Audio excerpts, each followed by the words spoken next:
I was recently encouraged by a very public pledge from Neil Richardson, the head of the St. Louis Development Corporation. The independent nonprofit is technically independent from City Hall, but the mayor does appoint him, and the city funnels hundreds of millions of dollars through SLDC. So when questions came up about political insiders winning questionable grant applications, he stepped up to the mic. First, before I get started into the presentation, I would like to make a few key statements to address some of the committee's and the public's concerns about the perceived lack of transparency and integrity surrounding the North St. Louis Small Business and Nonprofit Program. SLDC has been and will remain dedicated to managing this process with integrity and transparency. As a matter of transparency, our goal has been and will continue to be ongoing transparency by transparency reporting. As part of our transparency reporting, again, with the transparency report, through our transparency reporting.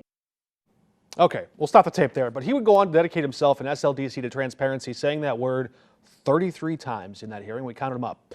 It was welcome news to me because I had just 6 days prior filed a sunshine request seeking all conflict of interest disclosures from SLDC board members and staff. So let's check the record. A month later, they wrote back to me saying, sorry, your request is extremely broad. Now, to their credit, they did hand over almost 600 pages of conflict of interest waivers pertaining just to this particular program. And they managed to do that pretty quickly. They included one from 2021. It was 3 years old.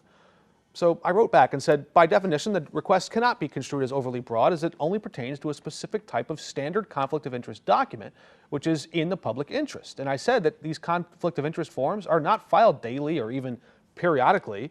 These boilerplate mandatory records are standard for every staff member and board member and should be very easily accessible and quick to locate. I noted SLDC has not given any satisfactory reason or explanation for their delay in handing those records over. They replied, you are correct. These waivers exist in generally form documents. However, such waivers exist primarily in hard copy and are stored in various departments consistent with their purpose rather than in a central location. I can see the filing cabinets now.